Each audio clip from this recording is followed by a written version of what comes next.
Successive governments, including the current government, have failed to address the most pressing problems facing the general public.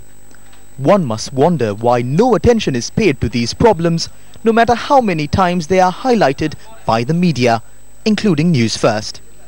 Who stole the people's money instead of spending it on the people? Even a child in Sri Lanka, while perhaps unable to understand the nuances of how it was accomplished, are aware that the central bank bond scam was the single largest incident of financial fraud in the history of the country. Experts on the subject have pointed out consistently that the losses, actual and potential, caused by the 2015 bond scam run into the hundreds of billions of rupees. It is no secret that the second bond scam of 2016 caused massive losses too. The losses caused under the guise of building expressways is unimaginable. The sad truth is that many of these desperate needs of the people could have been addressed had these daylight robberies not taken place. Who is responsible for the theft of the mountain of wealth that has left our nation in tatters?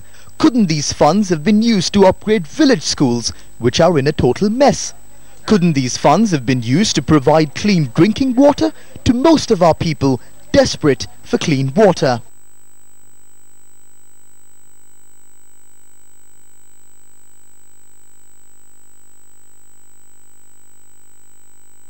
Trains.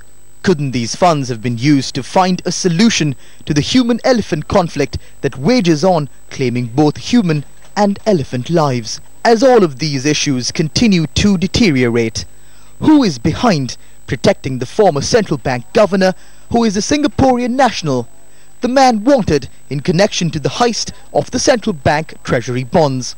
Who is responsible for turning us all and our children into eternal debtors by their callous and corrupt ravaging of public funds?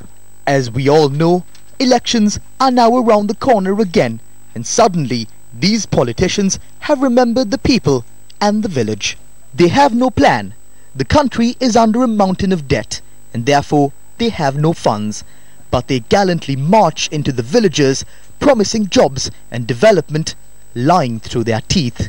In stark contrast, the Gammadhar initiative has been living and breathing in Sri Lankan villages for nearly a decade and began its work with 2 solid studies led by the University of Peradeniya. The 2 research reports were presented to the government to no avail.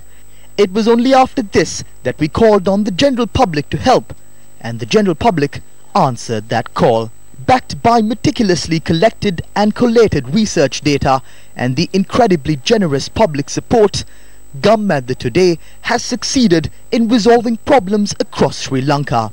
Gammadhar is by the people and for the people and has won the trust of Sri Lankans everywhere. Let us remind politicians that lying to the people is nothing but a sin, and the curses of the people that they deceive will be upon them.